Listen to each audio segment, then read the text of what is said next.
കപ്പിന് ആവേശമുയർത്താൻ ഖത്തർ ഇന്ത്യക്കാരെ വിലക്കെടുക്കുന്നുവെന്ന യൂറോപ്യൻ മാധ്യമങ്ങളുടെ പ്രചാരണത്തിനെതിരെ ലോകകപ്പ് സിഇഒ നാസർ ഖാദർ യഥാർത്ഥ ഫുട്ബോൾ ആരാധകരാണ് മലയാളികൾ, അവരെ വിലക്കെടുക്കേണ്ടതില്ല. ഇപ്പോഴത്തെ ആരോപണങ്ങൾ ഏറെ വിഷമിപ്പിച്ചെന്നും ലോകകപ്പ് സിഇഒ MediaOneന് അനുവദിച്ച പ്രത്യേക അഭിമുഖത്തിൽ പറഞ്ഞു. MediaOne exclusive. നമസ്കാരം. ഖത്തർ ലോകകപ്പിൻ്റെ സിഇഒ നാസർ ഖാദറാണ് ഇപ്പോൾ നമുക്കൊപ്പമുള്ളത്. ലോകകപ്പിൻ്റെ അവസാനവട്ട ഒരുക്കങ്ങളെക്കുറിച്ചും ലോകകപ്പുമായി ബന്ധപ്പെട്ട് ഉയരുന്ന വിവാദങ്ങളെക്കുറിച്ചും അദ്ദേഹം ഇപ്പോൾ MediaOneമായി സംസാരിക്കുകയാണ്. ആദ്യമായാണ് ഒരു ഇന്ത്യൻ TV ചാനലിനോട് അദ്ദേഹം സംസാരിക്കുന്നത്. Welcome to MediaOne. അസ്സലാമു അലൈക്കും. Alaikum assalam. After 12 years from BIT, Qatar ready to host biggest sporting event in the world. How do you feel now? Many feelings. Excited, ready. At the same time, after 13 years, I'm personally working on this project. I feel sad that it's coming to an end. But we are ready. We're ready to put on a good show, ready to welcome all the fans, and ready to have the first Middle Eastern World Cup and to show the world the Middle East. What about the final preparations?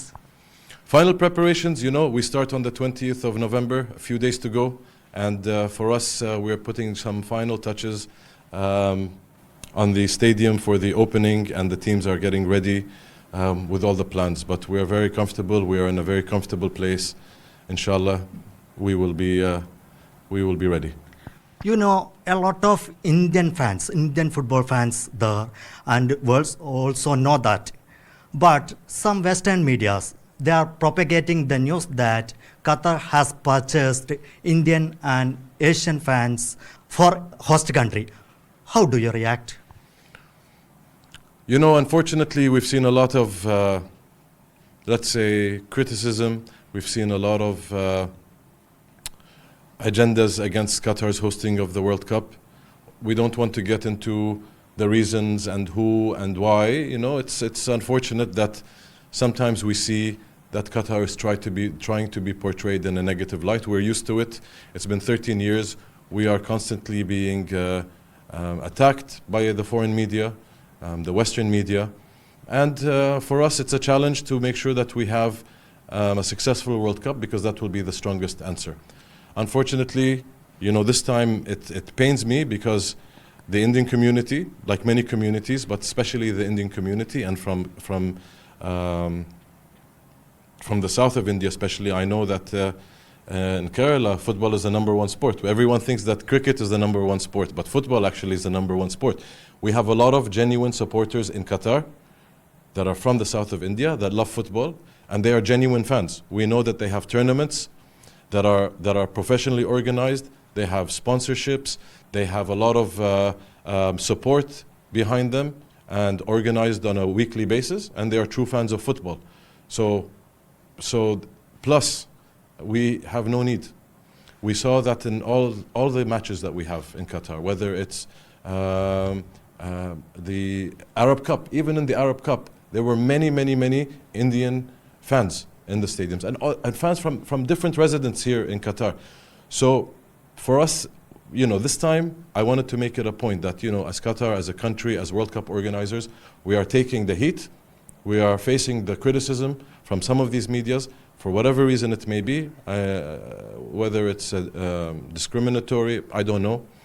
But for us, when it comes to residents of Qatar that have been living with us, have built the country with us, have contributed to the society, contributed to the economy, and putting them in the light that they are for fans for hire, we don't accept that.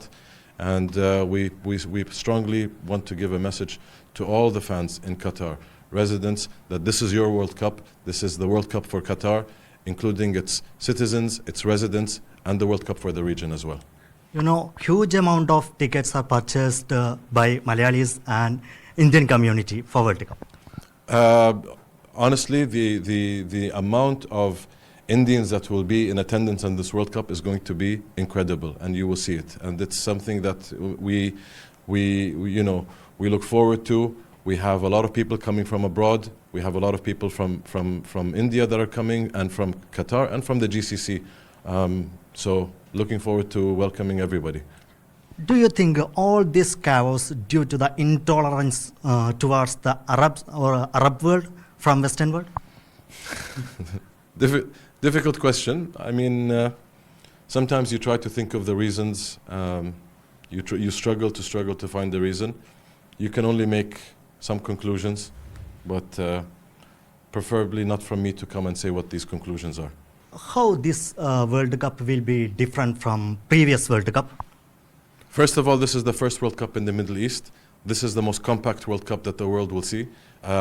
All the teams will have no more than 50 kilometers distance from their hotel to the stadium or from their hotel to the training site. All the fans, they don't have to get on an airplane or a long train to go to another city. Everything is within 1 hour, 1 hour and a half maximum in the country. So this is going to really enhance the experience of the fans when they come here to Qatar. And one more question. How will the World Cup boost Qatar's economy? We see that Qatar's economy or the World Cup has contributed a lot to the economy of Qatar over the past 13 years. So far, all our calculations from the past 12 years, the year of the World Cup, we look at the contribution to the economy of around $17 billion. Obviously, after the World Cup, we expect that tourism also will be increased, and that will also add to the contribution to the economy of Qatar. Thank you. Thanks a lot. Thank you very much. Arab ലോകം ആദ്യമായി ആതിഥേയത്വം വഹിക്കുന്ന ലോകകപ്പ് അത് ഖത്തറിൻ്റേത് മാത്രമല്ല, മറിച്ച് ഖത്തറിൽ ജീവിക്കുന്ന എല്ലാവരുടെയും ലോകകപ്പാണ് എന്നാണ് ഖത്തർ ലോകകപ്പിൻ്റെ CEO പറഞ്ഞു വയ്ക്കുന്നത്.